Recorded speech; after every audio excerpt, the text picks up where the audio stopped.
This is the Aftermarket Radio Network.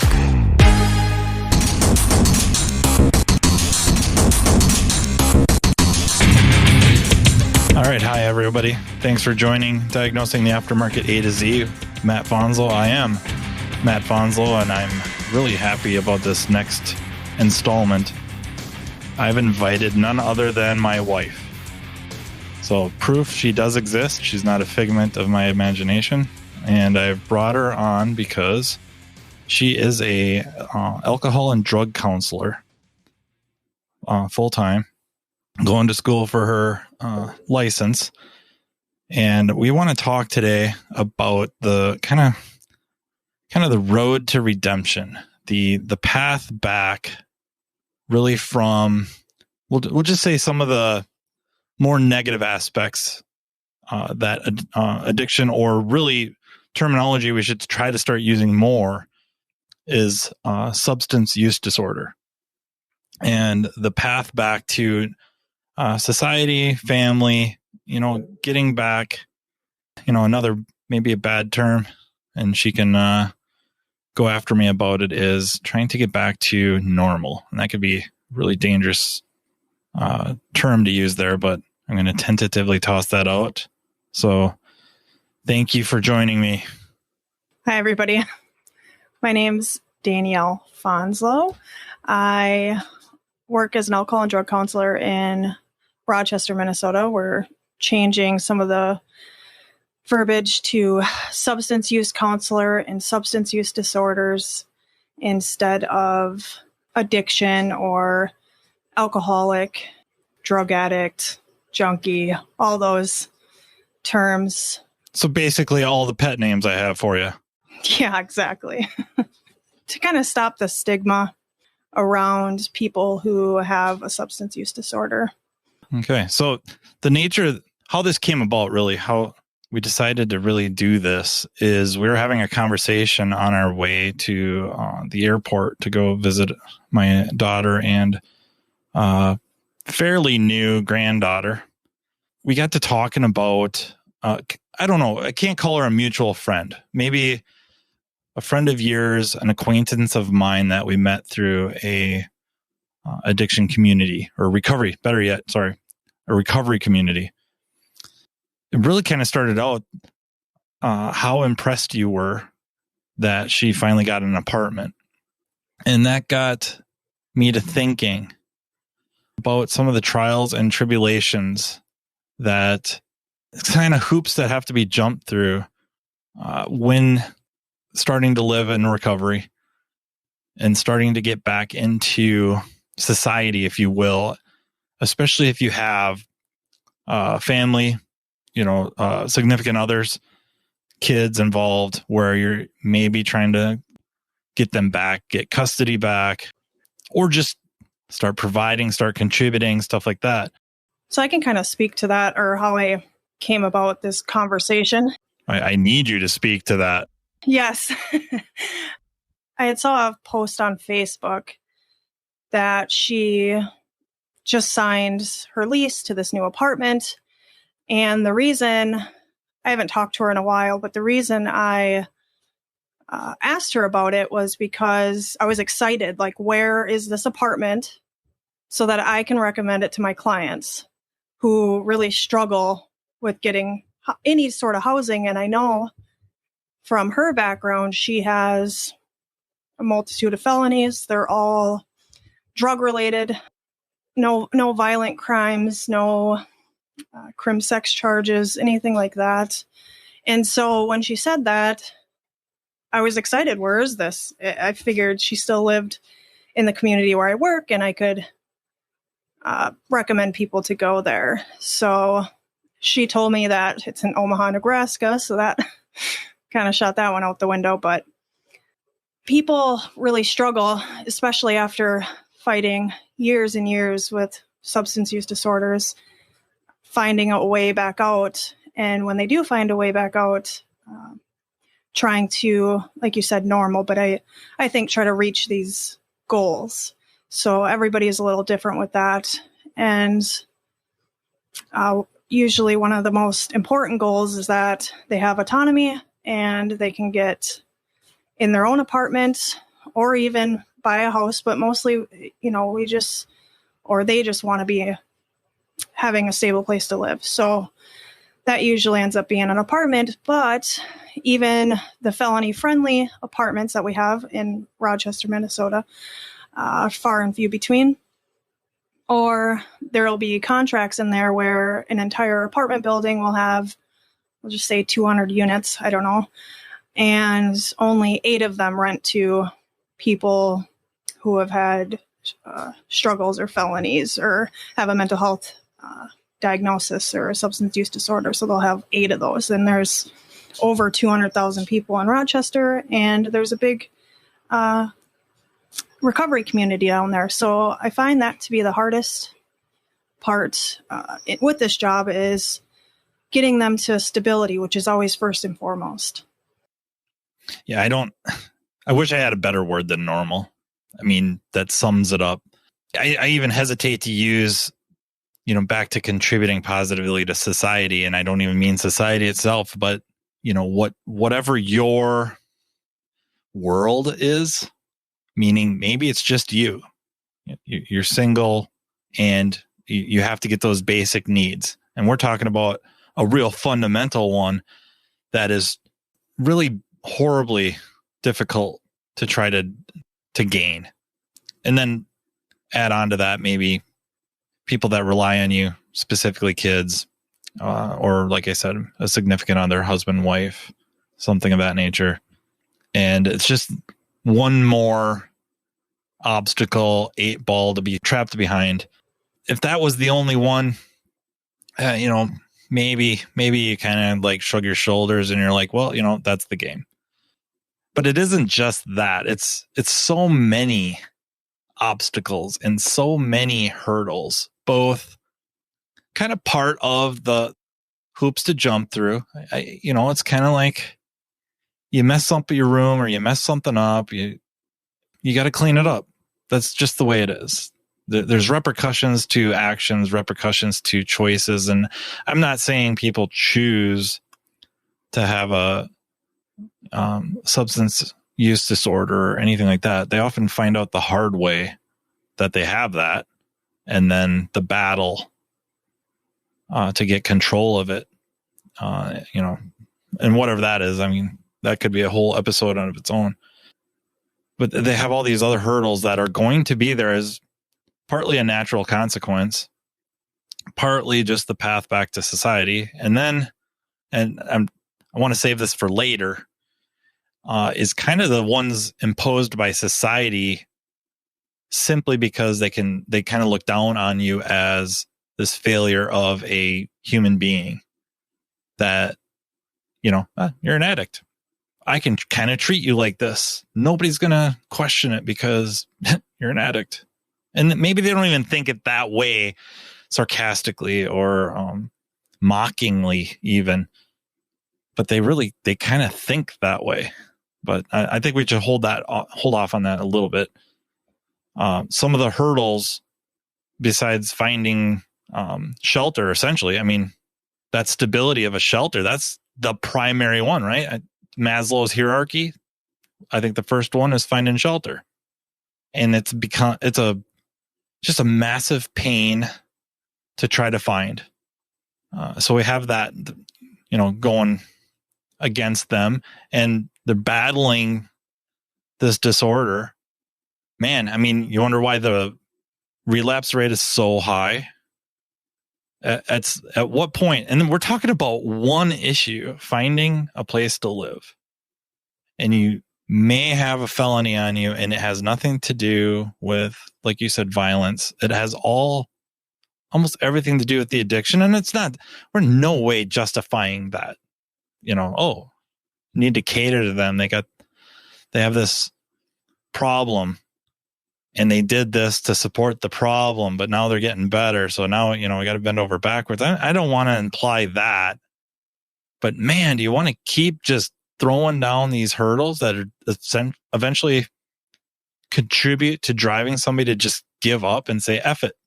What's the point? Everything's against me. I'm going to go cope the way I've learn to cope. That's one. I find another interesting one is employment. Right. I was going to say that too. I would say first is stability, and then how are you going to get stability without employment?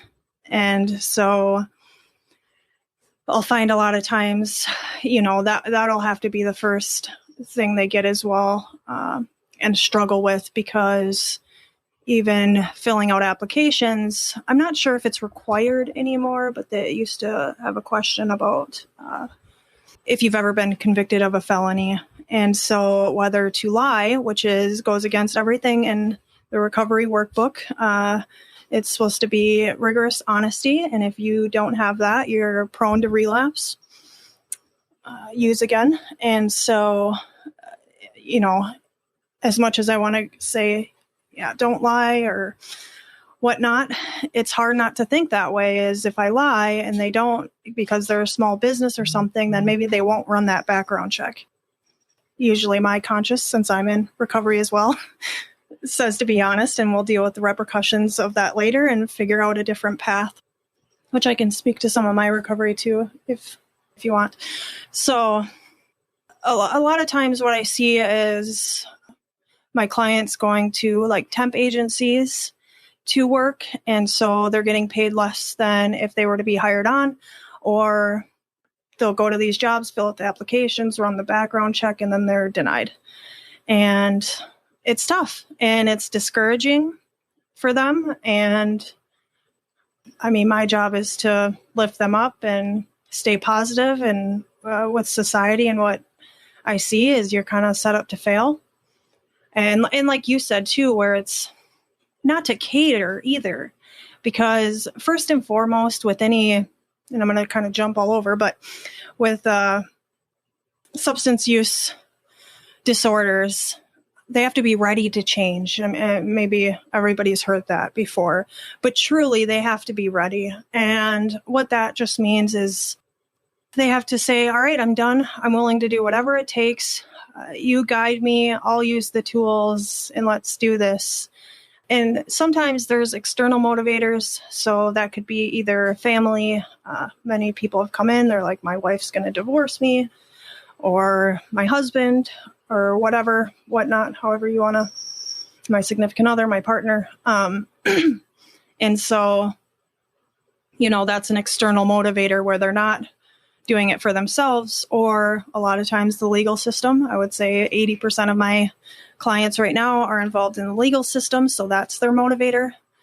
And so it's all about getting that intrinsic motivation where they're doing it for themselves. And in order for that to happen, they have to love themselves, honestly. And so many times they're coming in and they're broken and they're ashamed, and they continue to shame themselves, not guilt, because guilt's been long gone. They've already said sorry 100 times over again. And so it's a lot of shame, and they think they're horrible people and they don't know how they're going to get back from this. And so, and that's mostly the ones who have the motivation to want to do something different. So the ones that do not, to kind of circle back here, the ones that do not see it as an issue or an obstacle or whatever, their use, it's really hard to get through because they don't see it as a problem. Most of the time it's, or at least what I see is, it's the justice system. They're trying to control me. It's, my parents, my family. I'm not hurting anybody but myself. And I guess I went through all that myself all the way until I was done. And so an important part of like what others are doing who do not have a substance use disorder themselves, but one of their family members do, is to not enable them to continue with that. So whether that's putting money on their books at jail, or providing them a place to live for an extended amount of time. If it's, they come in and they're like, hey, I just need a place to stay because I really need help. I'm ready to do this. And then they're going and doing it. I absolutely support that like as we had said, housing is hard to find. So if there's a family member or a friend or whatever that's willing to give them a place to stay while they get back on their feet and kind of jump over these hurdles and attend treatment, and they're doing all that, then great. I absolutely support that. But if they're in your house and they're continuing to use, and they're saying they're going to do this, that, and then it's a year later and they're still doing the same thing. Well, now where does it cross between you're helping them and enabling them? That's kind of, off the beaten path. I know you said employment, and it is hard because there's that motivation for change too. And then like, how do employers see that? Like, are these people really in that change mode, or are they not? And are they, getting a job to appease somebody else? Or are they thinking, oh, I'm going to be able to work and still use and whatnot, so that I have this facade to others or whatnot? Usually a lot of the times we protect our substance use disorders. So we're trying to do anything that we can to protect that. And so how do you tell the difference? And many times you'll be able to, if they've went to treatment, they'll have a lot of that down. But I know employers can do random UAs, and I wouldn't shy away from that, I guess. And I don't know what you think, I guess, Matt, and I should, but random UAs holds them accountable. So if that's something you do for all your employees or whatnot, I know that's what I do in treatment. I know that can get dicey. That's something you almost have to look at legally, state to state. Right. How you can require or request a UA. I know for sure if there's any sort of an accident where somebody gets injured or there's property damage, they can request a UA. After that, you hate to say if you can or can't. I think that's a really... Well, and that's hard too, because marijuana as well is legal in many states, or like prescriptions. And so it might not be the greatest solution. And are you taking that risk of just maybe hiring somebody with the background, and then if they don't work out, just willing to give them the chance, and then if they need to be let go, that's kind of what you do. Yeah, that might be something too. Yeah, and with the if you end up hiring, again, it's not about catering to them. It's more about just not giving them even more stuff to deal with, and not stuff that any other employee would have to deal with. And we're presuming this, quote unquote stuff is, reasonable. But the stuff that you're making them go through or allowing happening to them, again, coworkers, the way they treat them. And I know I keep kind of drifting into this tangent of mine with the socially accepted hoops to make people jump through, and I'm not sure they're exactly fair. As a leader, as a manager or whatever, allowing that to go on. In many cases, it's easy to say like early on, in the first few months of recovery, some days you're fighting to stay sober. It's a fight. It's a battle. It's a battle to white knuckle it either through the day or to the next meeting or until you could call your sponsor or something of that nature. But it still happens months and maybe even years down the road. It might be more random and maybe more intermittent, but there's going to be those days where you're just, man, you're so close. You're just so close to just, I right or wrong, and I'm no expert. It's almost terrible that I comment on some of this stuff but it just seems to me you kind of go into a zombie mode. And whether you've really consciously made the decision, I'm going to go and find that thing. You're in the vehicle, you're, whatever, we'll just say a dealer, just for conversation's sake.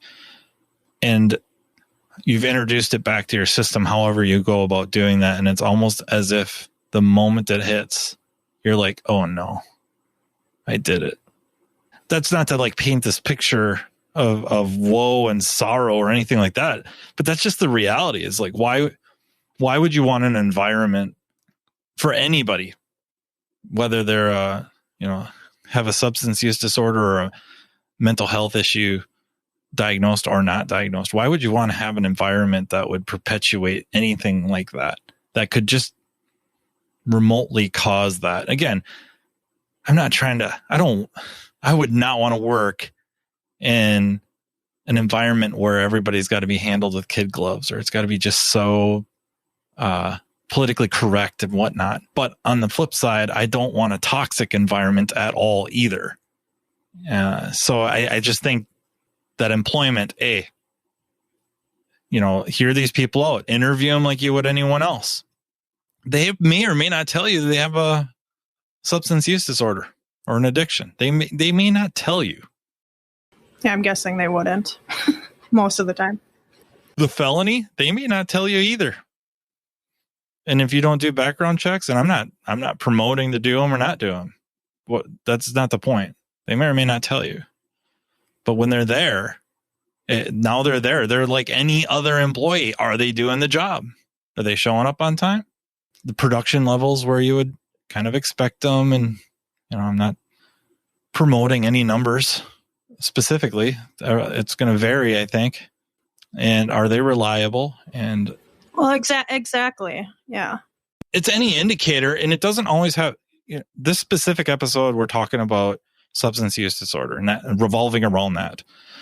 But it's also just any problems at home. Somebody that's demonstrated over months, years, or whatever, all of a sudden becomes somewhat unreliable. You may want to pull them aside, him or her, pull them aside and find out, is everything okay at home? And you may find out their home life is in shambles, having nothing to do with substance or whatnot. A marriage, a relationship, a family member sick, whatever. Here again, I start listing off examples. I don't know why I do it. For our conversation now, it's revolving around substance abuse. And if you could be the type of leader or coworker that they can confide in, that you could build that type of a relationship that they feel comfortable enough that if things are going off the rails a little bit, they could confide in you, I should say. And that may lead to, my first idea is let them get in touch with their sponsor ASAP. B, of course, if they have to leave a little bit early, to find a meeting. This is where you probably would be much better off making suggestions than me. Yeah, giving examples. I guess all of what you really said, I think, not treating them so different, just like any other employee, ups and downs, things like that with the job. Are they being productive? I think they're going to go in there and work like anybody else. And so if you see a record or you do background checks and you see that and you get that nervous feeling where it's like, oh, they're going to be using in our facility and they're not going to do a good job. And if these people are in recovery, they're going to do fantastic. I mean, there's a lot of work that goes into using substances. It's a full-time job in itself. So many times these people are motivated. And when they're not using substances, they have to fill their time with something else because that's a big chunk taken out of their life. And now what are they doing? If they're searching for a job, I mean, that's incredible in itself. And so if we're giving them a chance and just, I see this, whatever, all right, I'm willing to give you a shot. Let's try this. And sometimes I don't want to say that it's always going to work out because we don't know that. But if they're truly doing what they're supposed to be doing, and that might be calling their sponsor, that's a 12-step program. But that could also be calling their mother, their best friend who holds them accountable, and they just need that 10 minutes to go do that, to calm themselves down or whatnot. And like you had said, be a leader that's supportive, and it's not giving breaks every 5 minutes, but it's just, hey man, is there something going on? Like you said, and do you want to talk about it? Do you have somebody that you need to talk to about it? You can take 10 minutes and go do that if you want, stuff like that. And you're just open-minded is the biggest, instead of, just tunnel vision on certain things revolved around work. Because I truly believe that people are more productive. I think it's proven. I guess I'm not an expert either, but about giving people breaks and not working them, 10 hours a day straight. And they tend to be more productive that way. But yeah, just as you said, with being supportive, and specifically substance use disorders, but with anybody, people have problems later in life as well. Like you had said, with divorce and whatnot, and then they go to substances. And so, you could also be in that preventative game too, where it's like, gosh, I have a really supportive job, and, they really listen to me or give me that time I need. And I don't want to go down this path, and something I think you had said earlier, maybe I don't think I touched on it, but choice with the substance use disorder. So I do believe that when somebody is in the thick of it, they are using every day, all day, physically, mentally dependent on this, that it's not a choice anymore. That choice was taken, as they're using. Once somebody enters into sobriety, it might be, I would say, even like 15 days, 30 days into that, now it's their choice if they go out and use. And so the important thing, getting a little bit away from employment, but the important thing is like putting things in their way so that they don't want to. And that's what you want to build upon. And so I absolutely tell my clients that now that you're sitting here sober, it's your choice if you go relapse. You need to find somebody that you can call, whether that's a sponsor or not, try new things. So a lot of times, years and years and years of just doing the same thing. And now you're so out of touch, you've never really tried anything different. And so you don't know how to have fun. You don't have things to look forward to. And it's just getting something to look forward to. So some people go to support groups every week, and that's great because it puts it a routine. I would say the 12-step model is probably the easiest path to go because it's all laid out for you. So this is what you need to do. Boom, boom, boom, boom, boom. Right. And you just get a sponsor and they'll walk you through it. That's easy. So other pathways can be a little bit more difficult, but that could be faith-based, going to church on a weekly basis, getting a mentor through there, something like that, where, you believe in whatnot, and that's your faith. And then another way might be, just having the routine of working out, and you have accountability partners where, you have your workout accountability, and then you have somebody that's accountable, that holds you accountable for your substance use that you can talk to because you relate to them and and they know. So it's just about trying new things and having things. And one of those things is a job. And many people crave that, to be able to just have a full-time job that pays enough to support their housing. Lucky enough for me, I had you. So that's recorded. So, I think I had it easy in that sense that I didn't have to, I really didn't have to go find my own house. To all my listeners, yeah, hopefully it's plural. I have now leverage. Thank you. There's really no reason to keep going on. Now I should be fine. So I think I'm independent enough. But yeah, I was just thinking about jobs too. But for like myself or whatnot, the big reason I went to, I was told when I was in treatment, I was told, gosh, you'd be a really good counselor if you ever choose to do this. So that's where it started. But then I wasn't quite sure. However, I have this background.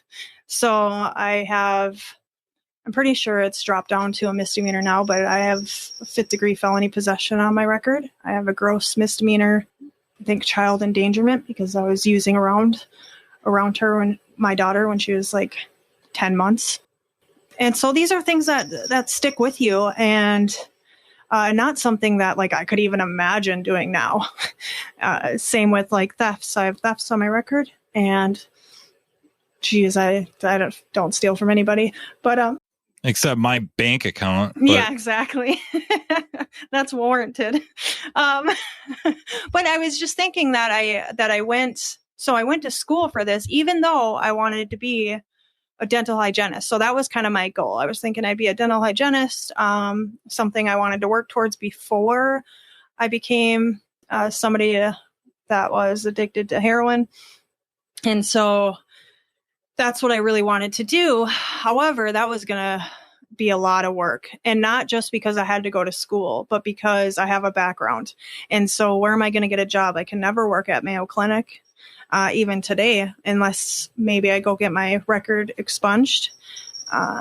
Which may or may not work. Right. And I don't even know. And so it was kind of just, this is what I need to do, because they, many places will hire you because you have the experience of somebody who used substances. And then you also have the education now. And they do not give me, so I have a temporary license. They do not give me a full license yet. And I'm not, so until I have my bachelor's degree. So I'm going for social work, and I will hopefully have my bachelor's degree by February. And then I'll be able to be a fully licensed LADC. However, I have to apply for the license differently than other people. I have to send in, even now, and this is 6.5 years later since I've used substances to fill a void or a need.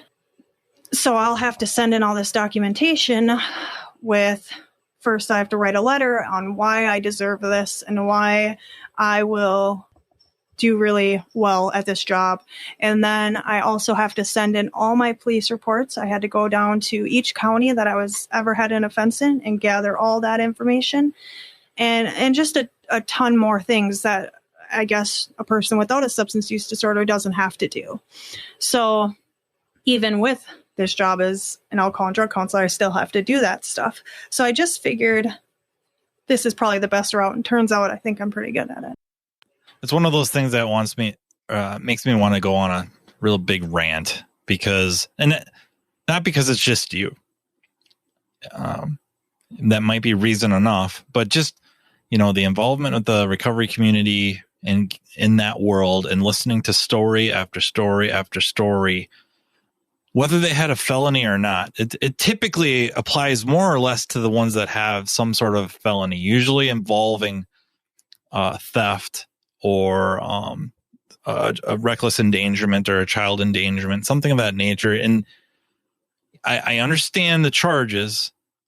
I don't know how accurate they are in certain situations. Okay. But regardless, and theft usually is, stealing stuff to sell, to buy, whatever it is. However, that type of stuff was driven by the disorder. And now you have people who are the poster childs for a broken, or no, I got to make sure I word this properly. They're poster childs for our quote unquote rehabilitation system. Right. That doesn't rehabilitate squat short of, I never want to go back to jail or prison again. There's no other, rehabilitation service involved. Or if it is, it's put on by the inmates themselves. So we don't really do that. But anyways, we have people that are the shining examples of what we want. Look, the system works. And then let's just say we had a real system there, whether it's through the prisons or I guess we'll just say the prison and jail system, or you went through a recovery program, or I shouldn't say went through, because it's not like something you get to the end and you're done, right? It's kind of a lifelong thing. Even I hate saying that, because, well, if you continue to work on yourself, and this is everybody, but you continue to work on yourself, you grow, you're open-minded, you want to learn. So one thing is, like, once I stop learning, I stop growing. And that's kind of how I live. So I'm not constantly thinking about my substance use disorder. I mean, that's a very small amount of my time, unless like a super highly stressful situation and it's going on for days. I mean, it might enter my head, but it does get less and less, because I've really worked on myself and loving who I am, and just constantly adding things in that it's like, okay, I messed up here. Let me go apologize and work on that, or something like that, and I think that can be learned for everybody, really, to lead a better life. I paused the brakes on what I was about to say simply because there's a number of people that they're not part of any statistics. They're not a part of they're not mentioned because they're not tracked. Mm-hmm. That just one day stop. It's like, enough of this, done. Absolutely. There's another group of people. And again, there's no statistics on them, or if they are, they're, it's muddy, that they do go through a program and they're done. Done using, we'll just say. And then we have, and this would be a whole nother tangent. So I'm just going to mention it and I'm not going down the road. There's many roads. We could go. Yeah. The neuroplasticity. It's something that I think the data is really building up heavy on. And I think that if anything, it provides a lot of hope. But other than that, where I was going initially is you have these shining examples of recovery. I'll just use you as an example that, whatever the legal issues, custody issues, if you will, if we want to call them custody, I guess, but whatever. You came out at some point, you made the decision that you're done, and you worked really, really, really hard, and you got there and you jumped through the hoops, and you got your kids back. You got, worked your way up in different jobs. You're going on your education, and all of a sudden it's like, there's a lot of things that could be going very, very well for you. And I'm not saying they're not going well for you, but there's these hurdles like you're talking about that you have to jump, where now the stuff that I'm not sure the punishment fits the crime anymore. Not that whatever you did is now totally forgivable, but at some point it's counterproductive to keep grinding you down, running you down, and not just you, anybody, period. I mean, we're going to focus on this specifically, but anybody, period. At some point, what's the gain of holding somebody down? You made mistakes, bad decisions, you suffered from the use disorder, whatever you want to say, however you want to phrase it, good, bad, or otherwise. And again, it's not so much like total forgiveness, but it doesn't make sense to keep throwing up the roadblocks or these big walls for you to try to, you can't even climb over them. There's no climbing around. It's a dead end. And it doesn't help anybody anymore. It does no good, because what's the logic of holding you or somebody else down that they're on the path that you wanted them to be on? The reason you got punished the way you got punished is they wanted you to change your behavior in a certain way. And then you do it. And oh, by the way, there's all these roadblocks now anyways. For the rest of your life. Yeah. Yeah. It makes no sense to me. It really gets me revved up because it's not just you. It's not just, I'm going to say addicts right now, but it's not just them. It's also other criminals, if you will. The punishments doled out to affect change worked. I'm not saying the punishments themselves worked, but the people got the message that you gave these punishments out to. They made the changes that you wanted them to make. And yet the reward is no longer there, short of, good job, you changed, but there is now a ceiling you cannot get past. And I have big problems with that. I have really, really big problems with that. And I can't even rent an Airbnb. Yeah. Right. Yeah. And I think I don't want to trash the justice system or anything. Just really, I speak from my experience, not as this research professional or like I know everything. I mean, I have, especially if education wise, I could go a long way with being a substance use counselor in general. So I'm sure there's even a lot more information out there. But just from my experience, watching people have criminal charges and they want to live better, like you were saying, They want to gain stability. And the judge says, do all this.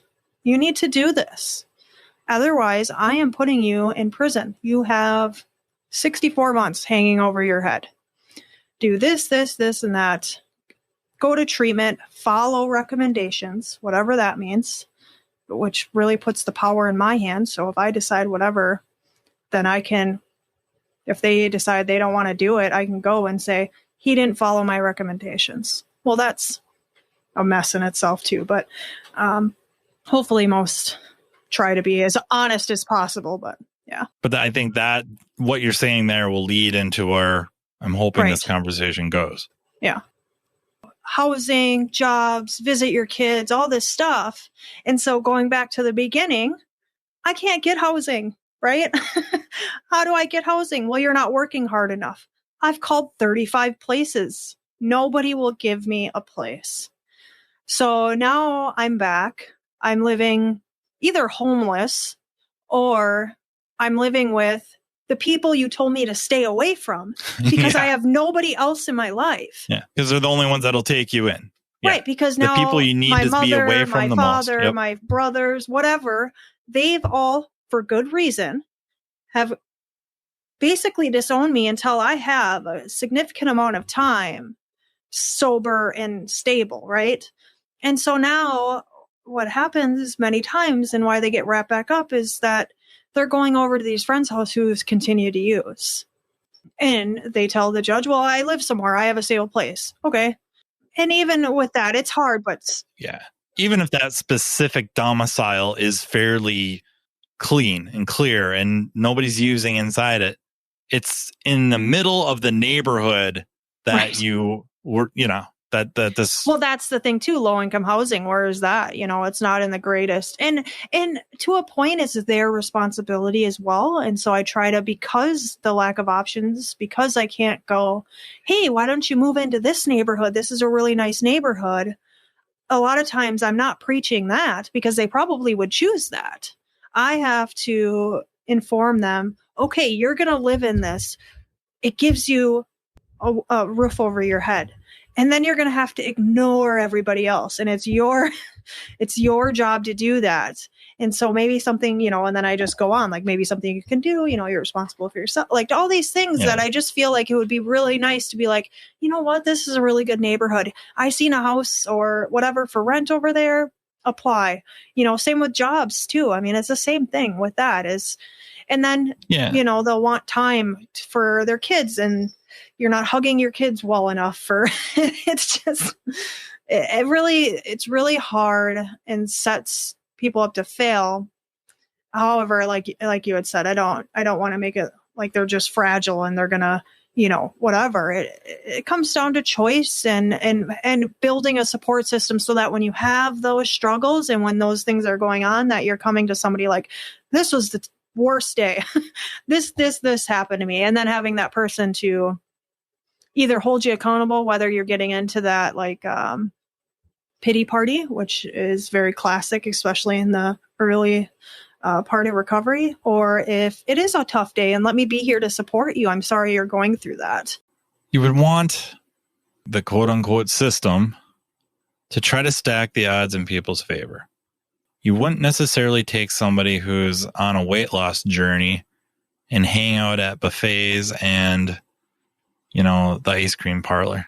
It just, at some point, they're going to break. It's not that some can't. They can just tune it out. Okay. You have the banana split. I'm good. I'll sip on this water. But man, over time, day in, day out, good days, bad days, when do they break? And I guess a quick thing about the employment stuff is, regardless of who you hire, but I guess we're speaking almost primarily about people with substance use disorders, and probably more so whether they've been charged with crimes or convicted of crimes. Giving them the chance oftentimes leads to the most loyal employees because you gave them a chance. Nobody else would give them the time of day. They'd fill out the application. They're honest on it. Following whatever program Honesty, shot down. Or probably not even shot down as much as ignored. No callbacks. And then finally, somebody gave them a chance. And you're going to fail because I've hired a whole bunch of other people that didn't have records. They didn't, as far as I could tell, have substance use disorders. And I had to get rid of them anyways because they just didn't want to do what we needed done. Didn't want to work, whatever. The other thing, some of the social stuff. I think a lot of times, and I think I've even really witnessed it in my family. I don't know that I've seen it so much leveled at you, but I have some cousins that I feel that it was that they were treated a certain way because they had a substance use disorder or a addiction, that even if they weren't really ever in trouble, no DUIs, but everybody knew they had trouble. Maybe they had to go to rehab. They were treated differently, and it seemed generally acceptable by everyone. And I have big problems with that. It seems arbitrary to me. They've done nothing to you. They've done nothing to hurt you. So you mentioned your family, like I think your mom and your brothers and whatnot. They may have an argument. I'm not sticking up for them or anything, but you kind of alluded to them kind of distancing themselves from you because stuff that happened affected them. Lies, manipulations, whatever. Okay. That's somewhat sensible that, okay, you got to earn back some trust. That makes sense, right? That's just a normal social dynamic that outside of the whole substance abuse world, no matter what. But now people that were not affected by this, not directly, they're going to put you through some BS simply because essentially the way society views people with substance use disorders. So now you have hoops to jump through, fire to walk through. You can, this path that's kind of BS. But there's not going to be really anybody to get your back. And there you sit. You got to jump through more and more, and everybody kind of does it to you. And it just it's just like one more brick on your freaking shoulders or back, it keeps pushing you down or working on you. And I'm not trying to leave like outs for anybody to go back to that coping. But at some point, do you frickin' blame them? Like, holy hell, they can't find a place to live, can't find a job. And then they go to their family and, okay, I kind of screwed over my brother, so he's kind of avoiding me. I deserve that. I'm going to keep working on apologizing and earning back his trust. But my aunt and uncle over here, they're totally unaffected by what I've done to myself or life. They're still treating me like crap. I can't wrap my head around it. And why, over the course of all those things, why wouldn't it contribute at least to that choice? With that, honestly, I think it's because they don't understand. They don't know anything about it. Well, we sold the stigmatization. Well, right, because there are a lot of people who might fit that while they're in the active part of their substance use disorder, right? They're manipulating and lying and stealing and whatnot. Some people don't. A lot of people do. However, just people aren't educated on like neuroplasticity, the disease model, anything about it. They might have a little bit of understanding because they maybe have a family member, and depending on whether that family member, maybe they've always been in that using part and they've never really transferred into the recovery part of it. And so that's all they're seeing all the time. It's important, mostly, especially if you love the person that is the one using substances, to educate yourself. I think you did it. I mean, it was fantastic because I think it helped me so much to have somebody truly cared to research and not even figure it out. Like you have it all figured out. Well, maybe you think so. But. I did an episode with Carm on his podcast. It was the first addiction episode that I blatantly state that I thought I knew what addiction was. Right. Basically based off high school and whatever, some college. Maybe Not that I had people. addiction college, but like workplace issues type of a class that, okay, I kind of knew, I meet you and, whatever details aren't all that important, but those ideas, and they weren't beliefs because I changed them pretty quick. It's pretty rough for people to change beliefs rapidly. So my ideas. But you did a deep dive into research, which I think a lot of people don't, or can't say, but that's what you did. And it really worked, where other people around me, I didn't really see do that. They were just like, she's manipulated. She's a liar. I can't trust that she's in recovery this time, and it was understandable. Like I completely understood and was defeated. And luckily, I had you in my life, and I had a couple other people in my life that were holding me accountable and supporting me during that when I had nobody else. And so those main 3 people or whatever, I started picking up the phone and calling them. And that's just so important. Find anybody. It doesn't have to be your family. Okay, your family abandoned you, right? And that might be the verbiage people are using. And it's like, well, you did some pretty nasty things while you were actively using. And so yes, they did. But there's other people out there that will absolutely support you, and you got to find them. And that might be at meetings. Mine was at, I did go to meetings for a long time, consistently for at least 2 years, every Saturday and Sunday. And then it was every Sunday. And you might find people there. You might find people at church. I found people at a recovery community center. So those are out there. And, there's a ton of people out there, and I maybe connected with 2 of them really well. And that got me through the first 3 years, honestly, until now I have a very good support system, and I know who to call, and I'm very comfortable doing that and asking for help, and because a lot of times I don't know it all. So I need to reach out. You have a support system there, but there's a lot of times where you don't need the support system because you've gotten to the point where you can process it on your own. Oh, absolutely. Yep. Yeah. Majority of the time. Yeah. Nobody's 100%, but. Well, that first year is, I would say, like there's a book out there. I think it's just called The Recovery Book. And they list in there that the first 18 months is the red zone, the danger zone.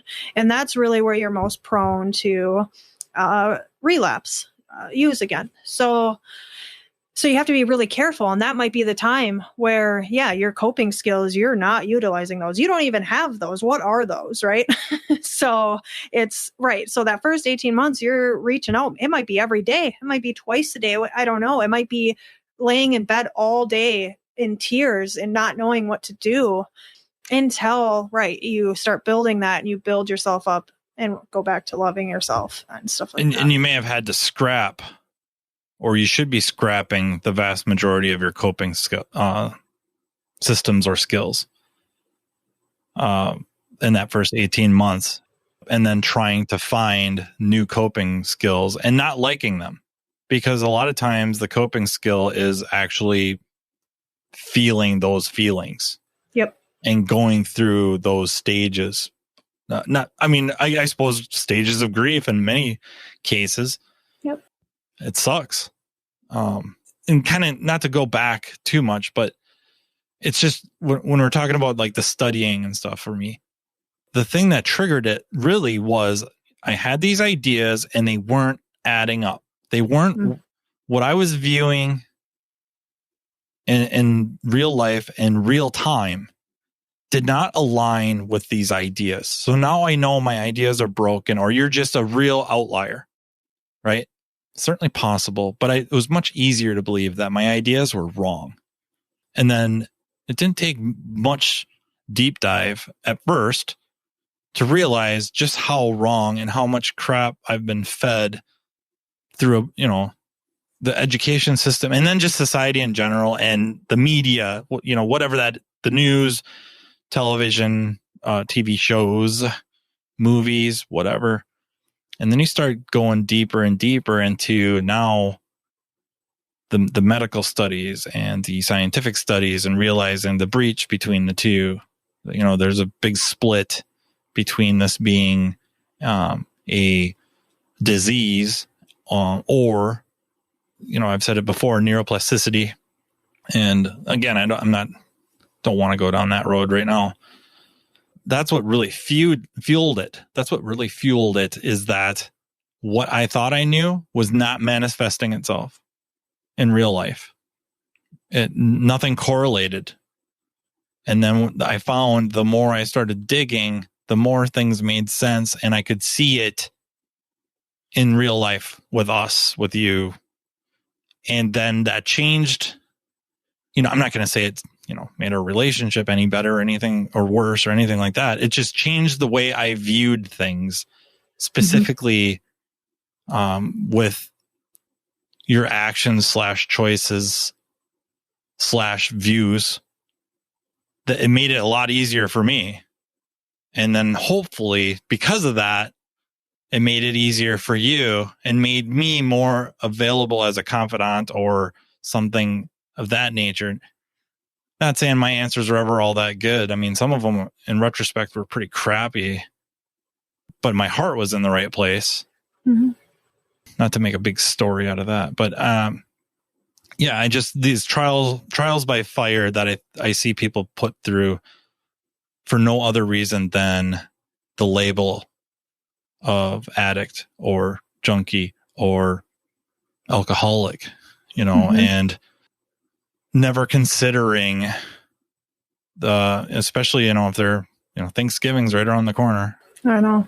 It's tough. I at least lose 1 to 2 maybe over the holidays. Yeah. That go back. Yeah. And is it before? Well, is it?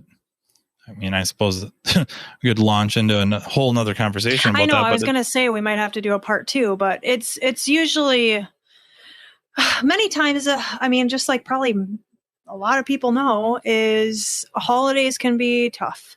Either they don't get along with their family, or, you know, they don't see them very often, or there's an argument or something like that. And these are people you care about. And so it's a whole nother dynamic to using again.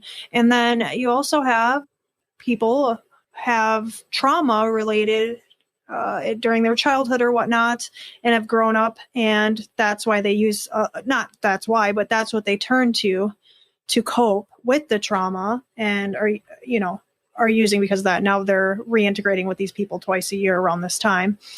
And then also families sometimes will drink. They're not going to change for them. You know, they're not going to put that down.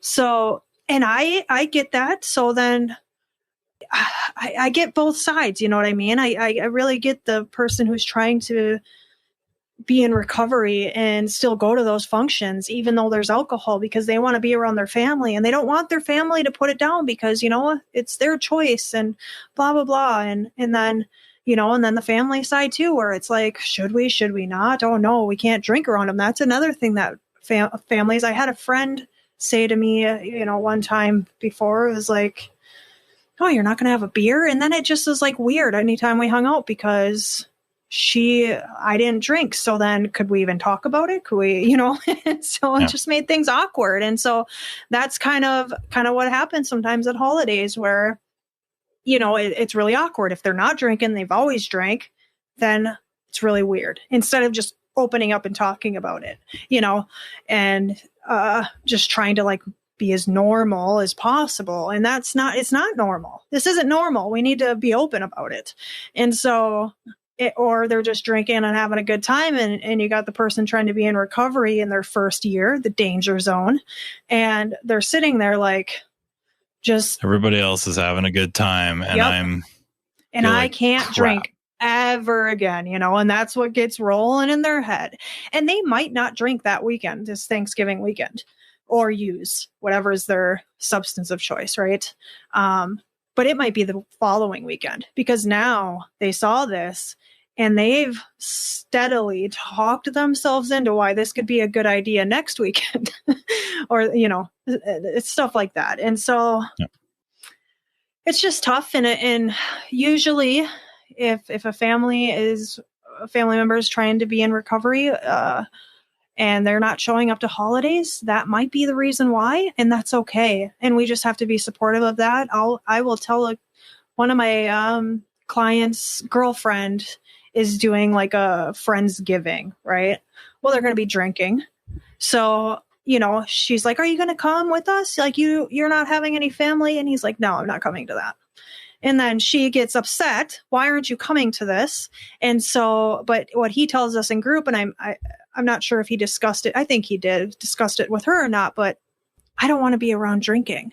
And like, he's been around drinking throughout the year, like little bits here and there, but it's that they're having fun and they're enjoying themselves and it's a long weekend and they're drinking. And like, he's decided that I'm going to stay home and do what I do.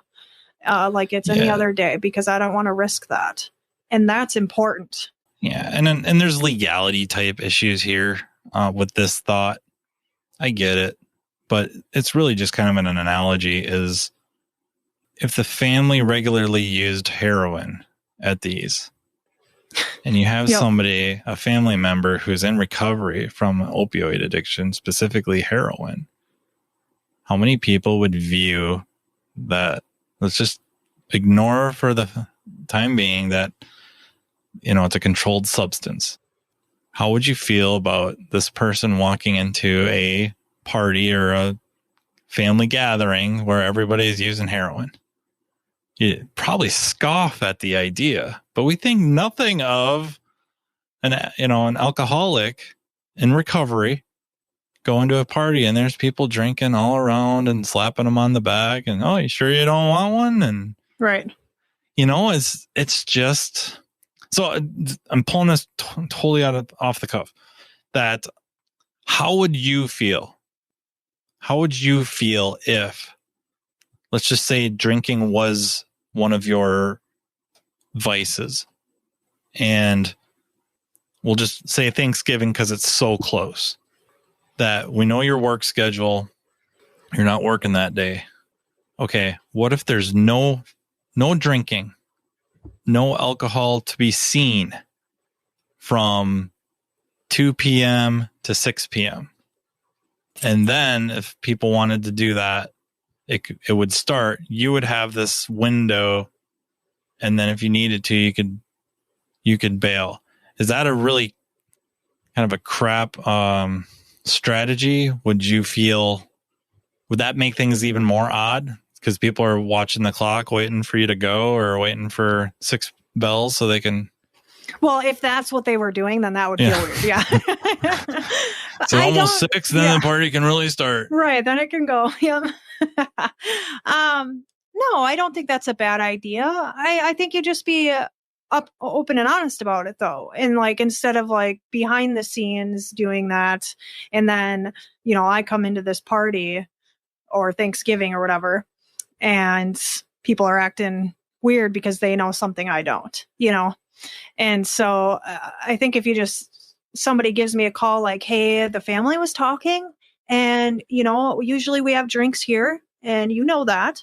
And so we're thinking just from like 2 to 6, we are not going to have any alcohol. And then if you choose to stay or choose to leave, whatever, and just be open. I just really think that makes all the difference. Like, not be not be afraid to come and talk to people with substance use disorder. Like it's this big, you know what I mean? Like they just quit alcohol. They just quit heroin. Oh my gosh.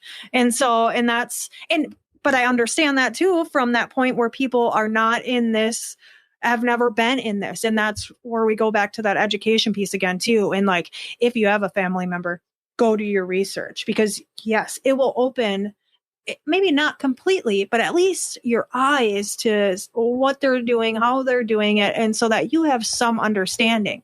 And then, like you said, at the party, I think ideas are always great and people should come with them. Like if people are truly in recovery, they're open-minded. They're ready to make a difference. Part of the reason it popped in my head was a New Year's Eve party we went to that was 100% sober and was there specifically for those in recovery. And it was an absolute blast. And I talked to a few people there, not running over and interviewing them, so to speak, but just in conversation, how important that was, because that kind of got them out of a jam. Like, they were really worried about relapse that night. And could they keep it the relapse to that night, which might, bring up part of the subject for a part 2, in that you fall off the wagon. And how does that doesn't eliminate all the hard work you've done up to that point.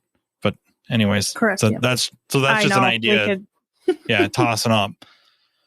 But that party was very, very important to them, because it kept them from even thinking about drinking for at least, or whatever partying, whatever type of whatever substance might have been their choice.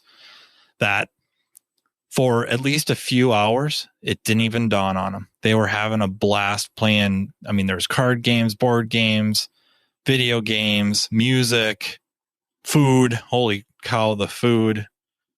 That could translate into any other type of a family get together, that we can actually have quite a good time without this stuff. And then if that's what you want, that's what you associate with fun. I mean, again, I guess with alcohol, it's accepted, it's legal, but you may have to start thinking about it just a little bit differently. I'm not saying demonize it, but just, why is this so important?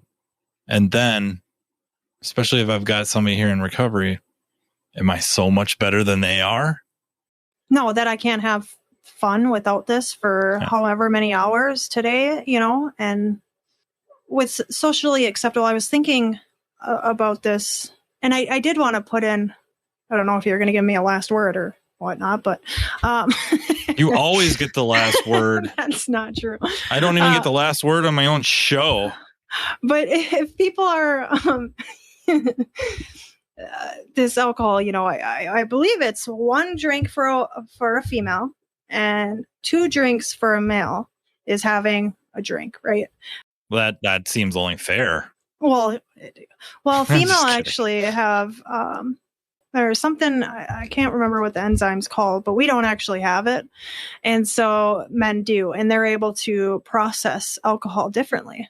And so that's one of the main reasons why women become intoxicated faster, unless they're one of those women. No, just kidding. Drink you under the table. That's anyways, pretty much every woman could drink. Yeah, me whatever under the table. I can do for you. Yeah. But one thing I get really frustrated about is it's hard for somebody with an alcohol use disorder to quote unquote be in recovery because of the social acceptability of it. And so like for minus heroin, I have people that meth, random substances, whatever.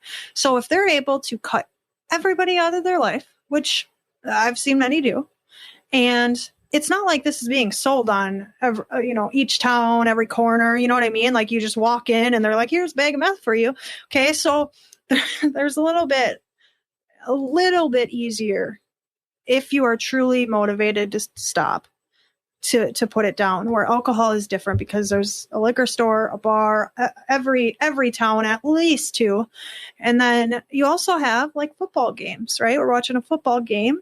And you have commercials and you have billboards. Like I get so angry because I'm thinking my client is watching this football game right now. And those people look like they're having a ton of fun, Yep. And that's not. Or that's how you relax. Right. Back, exactly. Pop open a cold one. Yeah. It's so socially accepted, alcohol. And I'm not begging on alcohol. It sounds like I'm really going after it. It's all substances. I don't want to sound like that, but just as a for instance, some illogic based off of it that I find mildly amusing is before we started dating, and honestly, even way before, just when I was dating, even before the first marriage, that women were, if we're going on a date and they find out that I don't drink, they're more uncomfortable with me than they would be with somebody else that drinks. And their logic was that they're going to be drinking, their inhibitions are going to drop. Therefore, since I'm sober, I will try to capitalize on that. This is what they're trying to explain to me, not quite so eloquently, but that's what they're trying to explain to me. And responding with, wait, okay, so basically I have 100% of my facilities. I am more apt to try to take advantage of you than if I had my inhibitions dropped. That doesn't make sense to me. It seems like I would be more apt to take advantage of you with my inhibitions lowered than being stone sober. I'm sorry. I can't buy into that logic. And even if, I felt like that was a pretty strong argument. Mm-hmm. No, they were still, I'm not going to drink around you, or I don't see this going anywhere because, we can't kick back and relax or have a good time, or you won't share this beverage with me. It's like, okay. Well, yeah. So talking about the bar, and I guess before we met. So then I had to wait around and settle for you. Yeah. Grocery store. So somebody had asked me if I wanted to drink. I said no. They're like, why not? Come on, have a drink. Getting off work, whatever. And I said, no, I don't drink. And then one thing they had said to me is, well, what do you do for fun? And I'm like, tons of stuff. Like, is only drinking the only fun you can have? That's the only time that you can have fun is while you're drinking. And I just found that so interesting. And like you had said earlier about like if anybody showed any discomfort towards me or any awkwardness or whatnot, because I use substances. And that just felt awkward to me. And there's a multitude of stuff that I've had happen that people, look down or have posted. I had news articles and people were, commenting on them. Instead of looking at the person, they're looking at the crime, right? And stuff like that, whether or not I did it, because they would put something out in a news article. So that's another trial and tribulation before I'm even charged, sentenced. So this is allegedly, right? And they are trashing me on this thing. And so actually with that news article, I was never charged with those crimes that was on there. And my mom had to get on there and defend me. But anyways, beside the point, but that's another thing. And so now your reputation's ruined in the community. And I ended up moving and I really liked where I was living and stuff like that earlier, probably in about 2012. So we have to get off of here. But one thing I wanted to say to kind of leave, that's okay. The 4 pillars of recovery is health. So obviously the first priority is your health. A lot of people come in and they have either liver disease or from drinking, kidney, heart, diabetes, stuff like that. And that's always first and foremost has to be dealt with before I think treatment even works because they're in pain. And so that's all they can think about. And then home. And that's kind of what we were talking about, having a stable home life and a safe place to live. So you don't want to go home and it's constantly toxic. And that's another thing that can really lead to relapse or is really a break in that pillar. So that's what I'll talk to people about. It's like your pillar is breaking down. And how are you going to mend that or whatever, that part of that 4 pillars. So, and the next one is purpose. Everybody obviously needs a purpose in life. And a lot of times women will sometimes have advantages over that because they have kids. So I run an all men's group and they'll talk about, they have kids, but they're not primarily in their life. The mother has them and whatnot. So they don't really feel like they have a purpose and trying to find that. It ends up being employment a lot of times. It does. It really, really does. And so now going back to that trial of not being able to get employed, or at least, you have that stigma or whatever that comes with it when you're employed. Oh, watch out for him. He used to use drugs or alcohol, or as a problem. So, and then community, because we can't do this alone. So, and that's number one. I think that's for everybody, is you always need that one person if you truly, and not usually your significant other, not to say anything, but you want somebody additionally to provide support and accountability so that you have somebody outside of your other pillar, which is home. And it's truly, truly important. You have a couple people that is part of your community. And yeah, those are the 4 pillars. And I would also recommend people volunteer, because that is proven to increase your mood and stimulate you in a way that is healthy. And all it is, you know, an hour a week it could be. So, yeah. Health, home, purpose, and community. Oh, very cool. Well, we definitely have material for episode 2 or maybe even more. I really do appreciate you joining me on here. Of course. So I actually just want to thank you for being on here, and thank you everybody for listening. Don't forget, you can find me on any of your favorite podcast listening apps. And this is Diagnosing the Aftermarket A to Z, part of the Aftermarket Radio Network.